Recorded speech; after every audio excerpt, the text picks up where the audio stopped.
Hello again, everyone. It's Vince from Trading Winds. Hope everyone's enjoying their weekend. Let's look back to last week and see how things finished off. It was a pretty quiet end to the week, a very quiet day on Friday overall, even with quadruple witching to end the week. Just wasn't much action there. If we look at the index charts here, that start with the Dow, I mean, the futures market has opened again just a few minutes ago. And it's a very quiet start here to Sunday evening. But if you look at the chart of the Dow, not much has changed. We're still in a channel here, and that's all we need to know right now. The S&P still looking pretty good. We saw a bit of a pullback. We know Nvidia, had a couple of tough days Thursday and Friday. That caused the index to pull back a little, but still sitting near all-time highs, looking pretty good. Nasdaq, same thing, and the Russell, sitting just under that 20, not doing a whole lot. If we move down to crude oil, um, you know, we surpassed this high this past week, and that was the major event. And now we've come back and we're retesting it. So that's where we are with crude oil. Gold and silver, a little different. I mean, more of the same in the sense that we're still in this channel. But we had an interesting two-bar pattern here Thursday and Friday. We had a nice bullish day on Thursday and a 180 reversal here on Friday.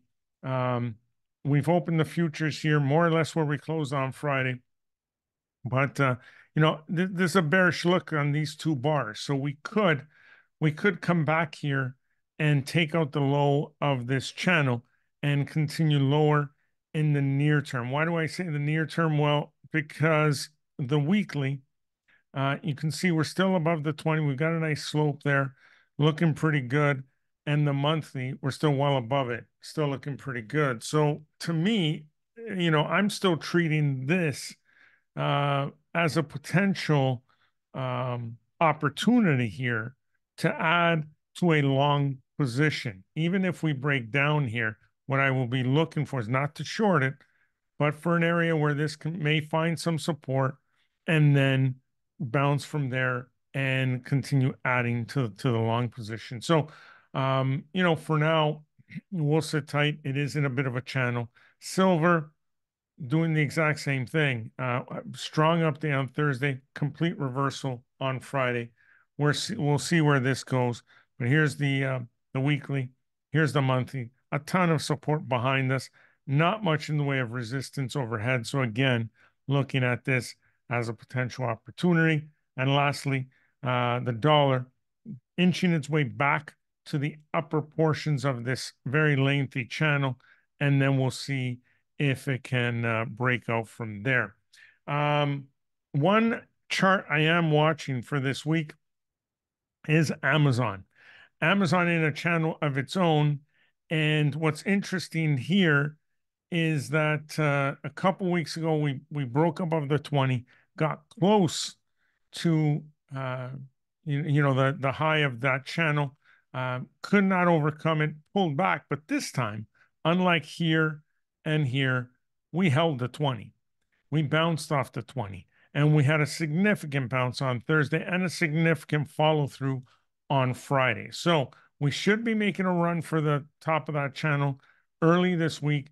If we break through, I think that will be a great opportunity for a long.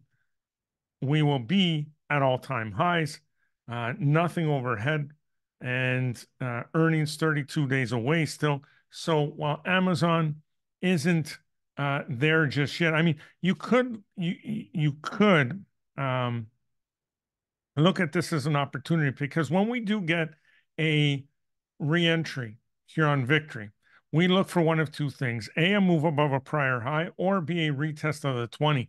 And really, we have that here. And, we're breaking those highs again. The only issue for me, the only red flag is that we've been in this channel for a while. So for me personally, what I like to wait for is a break out of that channel. Even though the rules are telling us, yeah, we could be in this trade long. For me, I'm waiting for a break above these highs and follow through. At that point, we're at all-time highs. and have a completely open road ahead.